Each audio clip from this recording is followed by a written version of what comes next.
वज़ीर आज़म शहबाज शरीफ का वफाकी काबीना के इजलास से खिताब। कहते हैं कि शरह सूद में 2% कमी खुश आइंद है। इससे मुल्की मईशत पर मुस्बत असरात मुरत्तब होंगे।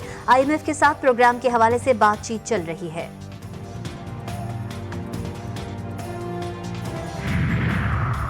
PTI के 10 गिरफ्तार अरकान की पार्लियामेंट आमद। स्पीकर कौमी असम्बली से उनके चेंबर में मुलाकात। PTI अरकान ने पार्लियामेंट के अंदर से गिरफ्तारियों पर शदीद तहफ़्फ़ुज़ात का इजहार किया। स्पीकर अयाज सादिक ने अरकान को बताया कि मामले की इंक्वायरी के लिए कमेटी तश्कील दे दी। दूसरी जानिब इस्लामाबाद हाई कोर्ट ने गिरफ्तार रहनुमाओं का जिस्मानी रिमांड मुअत्तल कर दिया।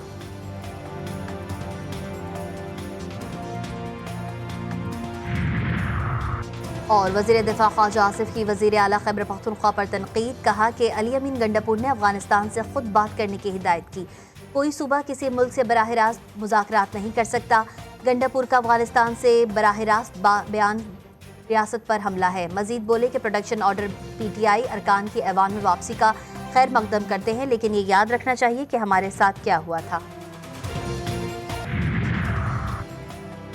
इस्लामाबाद में शंघाई ताउन तंजीम के वज़ाए तिजारत का 23वां इजलास। वज़ीर तिजारत जाम कमाल का खिताब। कहा पाकिस्तान शंघाई ताउन तंजीम का अहम रुकन SCO के एजेंडे के लिए पुरअज़्म है। इस्तेहकाम और खुशहाली किसी भी माशरे की तरक्की का बाइस बनते हैं।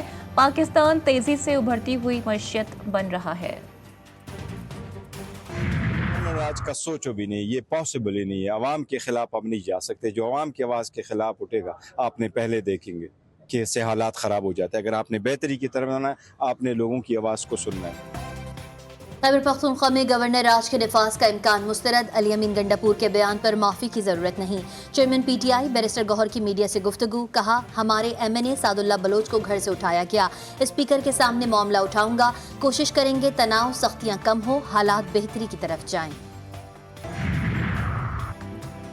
अफजल मरवत ने अपनी गिरफ्तारी को इख्वा करार दे दिया। कहा मेरे खिलाफ कोई केस नहीं था, हमें ज़बरदस्ती लेकर गए। थाने में पुलिस वालों की यही कोशिश थी कि सारी रात हम जागते रहें। PTI रहनुमा अली मोहम्मद खान बोले पार्लियामेंट में जो वाक़या हुआ इसकी तहकीकात बहुत ज़रूरी है। सियासत में गिरफ्तारियाँ और जेलें होती हैं, लेकिन इस अंदाज में कुछ नहीं होता। सर मुझसे दूर हैं सर। डिमांड आ रही है मैं लीडर ऑफ द ऑपोजिशन को जब भी मारूं सर। क्या हो सर? आप डरा रहे हैं कि हमें आपको कोविड है?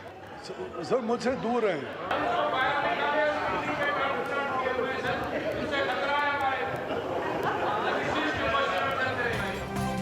सरदार अवैस अहमद खान लगारी की मुंह पर मास्क लगाए कौमी असम्बली में एंट्री। बोले मुझ में कोविड की अलामत है, इजलास की वजह से आया हूँ, आप हमें डरा रहे हैं। डिप्टी स्पीकर का वफाकी वजीर से मुकालमा। ऐवान कहकहों से गूंज उठा। अरकान असम्बली का डिप्टी स्पीकर से अवैस लगारी को वापस भेजने का मुतालबा। डिप्टी स्पीकर ने वफाकी वजीर को वापस भेज दिया। वज़ीर आला KP के नाज़ेबा अल्फाज। सिंध असम्बली में करारदाद की मंजूरी। सिंध असम्बली ने इलेक्शन कमीशन को भी खत लिख दिया।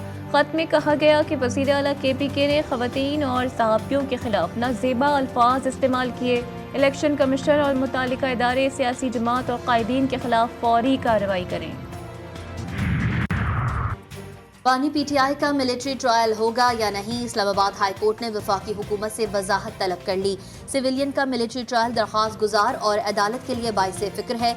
अगर ऐसा है तो फेडरेशन की तरफ से वाज़े मौक़िफ़ आना चाहिए। जस्टिस मियां गुल हसन औरंगजेब के रिमार्क्स। अदालत ने मुमकिन मिलिट्री हिरासत और ट्रायल रोकने की दरख्वास्त पर रजिस्ट्रार ऑफिस के एतराज़ात दूर कर दिए। केस की समाअत 16 सितंबर तक मुलतवी। 190 मिलियन पाउंड रेफरेंस में इस्लामाबाद की एहतसाब अदालत ने बानी PTI की बरियत की दरख्वास्त मुस्तरद कर दी। अदालत का वकला सिपाही को कल नैब तफ्तीशी अफसर पर जरा करने का हुक्म। जज नासिर जावेद राना ने रेफरेंस पर समाअत की। सेहोनी बर्बरियत जारी। नसीरात के अलजूवनी स्कूल पर हमला। अनरवा के 6 मेंबर समेत 18 फलस्तीनी जान से गए। सेहोनी फौज ने गजा सिटी में 12 और जबाली और जैतून महल्ले में 4 फलस्तीनियों की जान ले ली। शोहदा की मजमूई तादाद 41,084 तक जा पहुंची। सेहोनी फौज ने मगरबी किनारे के शहर तलकरम में भी 3 फलस्तीनियों को शहीद कर दिया।